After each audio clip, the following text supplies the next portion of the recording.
నేను మీ జాహ్నవి. ముందుగా ప్రేక్షకులందరికీ శ్రీరామనవమి శుభాకాంక్షలు.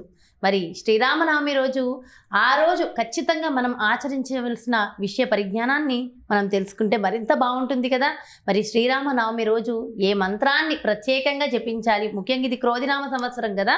ఈ సంవత్సరం మొత్తం బాగుండాలి అంటే శ్రీరామనవమి రోజు మనం ఆచరించవలసిన విధి విధానాలు డీటెయిల్గా మనకి ఎక్స్ప్లెయిన్ చేయడం కోసం మనతో ఉన్నారు ప్రముఖ జ్యోతిష్య వాస్తు పండితులు, జ్యోతిష్య వాస్తు శిక్షణ నిపుణులు, లలిత ఉపాసకులు, ప్రముఖ ఆధ్యాత్మికవేత్త బ్రహ్మశ్రీ నానాజీ పట్నాయక్ గురువు గారు. మాట్లాడేద్దాం. నమస్కారం గురువు గారు. శ్రీమాత్రే నమః. అయితే గురువు గారు, శ్రీరామనవమి మీకు కూడా శ్రీరామనవమి శుభాకాంక్షలు. మీకు మన ప్రేక్షకులందరికీ కూడా శ్రీరామనవమి శుభాకాంక్షలు. ముందుగా చాలా సంతోషం గురువు గారు. అయితే శ్రీరామనవమి అనగానే చాలా ప్రత్యేకం కదా.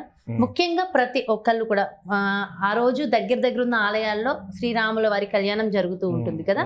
అసలు ఈ కళ్యాణంలో పాల్గొనాలన్నా లేదంటే ఆ రోజు ప్రత్యేకంగా మనం ఇంట్లో కూడా ఆచరించవలసిన విధి విధానాలు ఏంటి? ప్రతి ఒక్కళ్ళు ఖచ్చితంగా కళ్యాణంలో పాల్గొనాలంటారా?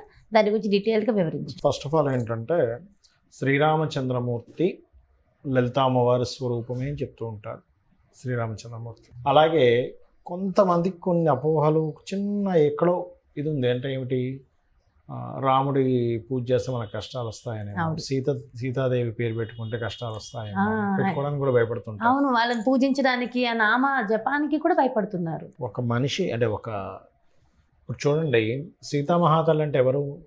లక్ష్మీదేవే కదా, సాక్షాత్ అమ్మ. లక్ష్మీదేవి యొక్క పేరునే మనం తిరస్కరిస్తున్నట్టు అవుతుంది కదా. కాకపోతే వాళ్ళిద్దరూ విడిపోయారు కాబట్టి మనకు కూడా మంచిది కాదు. వాళ్ళు కష్టాలు పడ్డారు కాబట్టి ఆ నామాన్ని చెప్పిస్తే మనము కష్టాలు పడతాం అనే అపోహలు అయితే ఉంది. 11,000 సంవత్సరాలు ఆయన జీవించాడు రామచంద్రమూర్తి. 11,000 సంవత్సరాలు జీవించాడు రామచంద్రమూర్తి. 14 ఏళ్ళు ఎక్కడ, 11,000 సంవత్సరాలు ఎక్కడ? అన్ని సంవత్సరాలు బాగున్నారు కదా. ఇక్కడ ఇంకోటి ఏంటంటే, అతని రాజ్యంలో విద్య లేనివాడు లేడు, ధనం లేనివాడు లేడు, ఆరోగ్యం లేనివాడు లేడు. అదేవిధంగా పిల్లలు బ్రతికుండగా, అంటే తల్లిదండ్రులు ఉండగా పిల్లలు మరణించడం అనేటువంటిది లేదు. ఎన్నో ఇవి చెప్తాడు రామాయణంలో. ఇంకొకటి ఏంటంటే, రామనామాన్ని కనుక చేసుకున్నట్లయితే ఎవరైనా గుర్తుపెట్టుకోండి, రాముణ్ణి స్మరించాము ఖచ్చితంగా. రామ అంటే అగ్ని మరియు అమృత బీజాలు. రాముడి యొక్క నామం స్మరిస్తే ఈశ్వరానుగ్రహం కలుగుతుంది అంటారు. ఎందుకు? కారణం ఏమిటంటే, ఎందుకు కలుగుతుంది? రా అనే అక్షరం రాగానే ఈశ్వరుడు చెవు పెడతాడట. అక్కడ మా అంటారేమో అని. మనం ఏ రత్నమో రామచిలకనో లేకపోతే ఇంకోటి రాళ్ళు అనేదో అన్నాం వచ్చి అనుకుంటాడు. ఎందుకంటే ఈశ్వరుడు యొక్క ఆంజనేయ స్వామి అవతారంలో రావడం జరిగింది కదా. అందుకని రామావతారం అంత ఇష్టం. అంటే వరం పొంది ఈ రాముడికి సంబంధించినటువంటిది ఎవరికైనా బాగా కష్టాలు ఉన్నాయనుకోండి, తొలగిపోతే రామ సంబంధించిన చేసుకుంటే, రామావతారంలో రామదేవుడి పూజ అని చెప్పి మా చిన్నప్పుడు మా నాన్నమ్మగారు చేసేవారు. ఆవిడ ఏంటంటే ప్రతి ఆదివారం కానీ బుధవారం కానీ చేస్తారమ్మా. లక్కీగా ఈసారి బుధవారం వస్తుంది రామనవమి.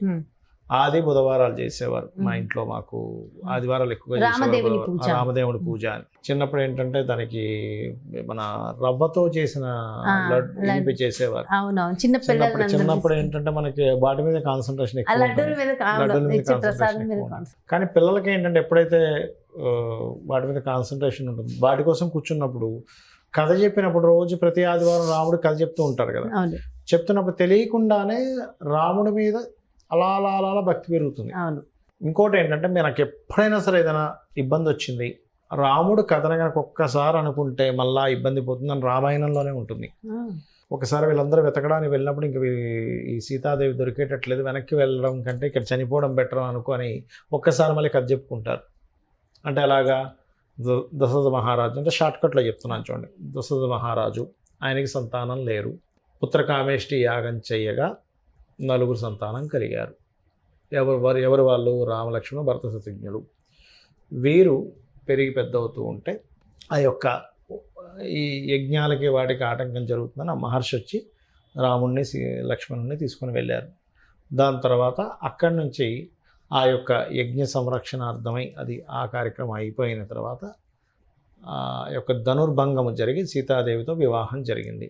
కైకేయి యొక్క కోరిక మేరకు ఈ రాముడు, సీత, లక్ష్మణుడు తండ్రి యొక్క మాట నిలబెట్టాలనేటువంటి దాంతో అరణ్యవాసం చేయడం జరిగింది. అక్కడ రావణాసురుడు వచ్చి, ముందు శూర్పణఖ వచ్చింది, దాని తర్వాత రావణాసురుడు వచ్చాడు.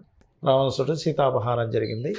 వీళ్ళు ఈ యొక్క రామచంద్రమూర్తి సుగ్రీవుడితో స్నేహం చేయడము, వాలి వధ జరగడము, దాని తర్వాత లంకకి వెళ్ళడము, ఈ సైన్యాన్నంతా తీసుకొని వెళ్ళి అక్కడ రావణాసుని సంహరించి వచ్చి మరలా పట్టాభిషేకం జరిగింది. ఇదంతా ఒక 1 minute అయిపోయింది కదా. ఎవరికైనా బాగా కష్టాలు ఉన్నాయనుకోండి, ఇది చేసుకుంటే ఏమవుతుందంటే ఆంజనేయ స్వామి యొక్క అనుగ్రహము, ఆ సాక్షాత్ శివుని యొక్క అనుగ్రహం కలుగుతుంది. ఆంజనేయ స్వామి ఎక్కడుంటే అక్కడ నెగిటివ్ ఎనర్జీ పోతుంది కదమ్మా. నెగిటివ్ ఎనర్జీ ఉండదు అసలు. ఆంజనేయ స్వామి తలుచుకున్నామంటే నెగిటివ్ ఎనర్జీ ఉండదు. రాముడిని తలుచుకుని రామ కథ కనుక ఎప్పుడైతే మనం అనుకుంటామో అక్కడ ఆటోమేటిక్గా నెగిటివ్ ఎనర్జీ పోతుంది. నెగిటివ్ ఎనర్జీ పోవడమే కాకుండా ఈశ్వరానుగ్రహం కలుగుతుంది. అంటే వీళ్ళు ఎన్ని కష్టాల్లో ఉన్నా చేసుకుంటే కష్టం పోతుంది. కష్టం రావడం కదా, రాముడిని ఉండవు. కాబట్టి ఇది ఖచ్చితంగా పాటించాలి. చేస్తూ శ్రీరామనవమి నాడు మనకు తెలుసు ప్రతి ఆలయంలోని పానకము, వడపప్పు అవే ఎందుకు ఇస్తారు? దానికి ఏమన్నా విశిష్టత ఉందంటారా? పానకము, వడపప్పు అంటే ఇది వేసవి కాలం కూడా. వేసవి కాలము అంటే మన సాంప్రదాయాల్లో, మన సనాతన ధర్మంలో అంటే కొబ్బరికాయ కొట్టిన కొబ్బరిలో అనేకమైనటువంటివి ఉంటాయి. అదేవిధంగా మనకి ఉగాది రోజు చేసుకుంటే ఉంటుంది. అలా ఏంటంటే పానకం, వడపప్పు ఈ వేసవి కాలంలో తింటే మంచిది. న్యూట్రిషన్ వాల్యూస్ ఎక్కువ ఉంటాయి కాబట్టి ఆరోగ్యానికి మంచిది. ఈ వడదెబ్బలు తగలకుండా ఉంటాయి. ఇంకోటి ఏంటంటే ఈ క్రోధినామ సంవత్సరంలో వడదెబ్బ ఎక్కువగా జరుగుతుంది. కుజుడు కదా అధిపతి. అమ్మో ఎండలో పొరపాటును కూడా ఎలా అవుతుంది. వడదెబ్బ కేసెస్ చాలా ఎక్కువ ఉంటాయి. ఎండలు కూడా బాగా వచ్చేసాయి గురుగారు, ఉంటాయి, విపరీతంగా మొదలైపోయినాయి ఆల్రెడీ. అందుకని ఖచ్చితంగా ఈ రామనామ స్మరణ చేయడం, ఇందులో ఆంజనేయ స్వామి యొక్క అనుగ్రహం రావడం వల్ల ఈ మంగళుడు ఈ సంవత్సరానికి అధిపతి అయ్యాడు కాబట్టి అందరూ ఖచ్చితంగా చేసుకోవాలి. రామనామాన్ని జపిస్తూ చక్కగా చేసుకుని ఆ కళ్యాణాన్ని కూడా వీక్షిస్తే మరింత శుభం, మరింత మంచి. అంటే మంగళకరమైనటువంటి ఫలితాలు మీరు పొందుతారు. ఒకటే గుర్తుపెట్టుకోండి ఎప్పుడు కూడా, మనం ఒక పూజ, మనం ఒక వ్రతం చేసుకున్నాము, మనకేదో కలిసి రావాలని కాదు. అక్కడ మనము చేసిన పాపం దగ్ధం అవుతుంది. దాని ద్వారా ఇంకోటి ఏదో పెద్ద విపత్తుని మనం అనుభవించాల్సింది కూడా పక్కకు పోతుంది. అది అర్థం చేసుకుంటూ చక్కగా ఈ కథని 1కి 4 సార్లు విన్నట్లయితే ఇంకా మరింత మనకి అర్థమవుతుంది, మంచి ఫలితాలు వస్తాయి. ఇంకోటి సహజంగా ఈ రాముడి యొక్క పటాన్ని కూడా తూర్పు దిశలో కనుక ఇంట్లో పెట్టుకుంటే వాస్తుపరంగా ఇంట్లో వాళ్ళకి కమ్యూనికేషన్స్ బాగా పెరుగుతాయి. అంటే సీతారాముల పట్టాభిషేకం బొమ్మ ఉంటుంది కదా, అంటే రాముడు, సీతాదేవి, లక్ష్మణుడు, భరత శత్రుఘ్నులు, ఆంజనేయ స్వామి, ఇలా ఒక టీం ఉంటుంది. ఒక 7 మంది లేకపోతే 4. దాన్ని ఇంట్లో తూర్పు భాగం ఎక్కడుందో చూసుకుని అక్కడ లైట్ గ్రీన్ కలర్ ఉండేది చూసి ఆ వాల్, అక్కడ రాముడు పట్టాభిషేకం పెడితే తూర్పు వాల్ కి పెట్టాలి. అంటే తూర్పు గుమ్మం అనుకోండి గురువు గారు, మరి లోపలికి వెళ్తున్నప్పుడు ఎదురుగుండా కాదా, పైన కిటికీ తలుపు మీద పెట్టుకోవచ్చు, ఆ డోర్ కి పైన పెట్టుకోవచ్చు. ఒకవేళ తూర్పు మధ్య ద్వారం ఉంది ఎవరికైనా అక్కడ పెట్టుకుంటే ఏమవుతుందంటే ఇంట్లో చూడండి ఒక్కోసారి తండ్రి మాట కొడుకు వినకపోవడము, లేదా పిల్లలు తల్లిదండ్రుల మాట వినకపోవడం, ఏదో గొడవలు అవుతుంటాయి చూసారు. అట్లాంటివి ఏమీ ఉండవు.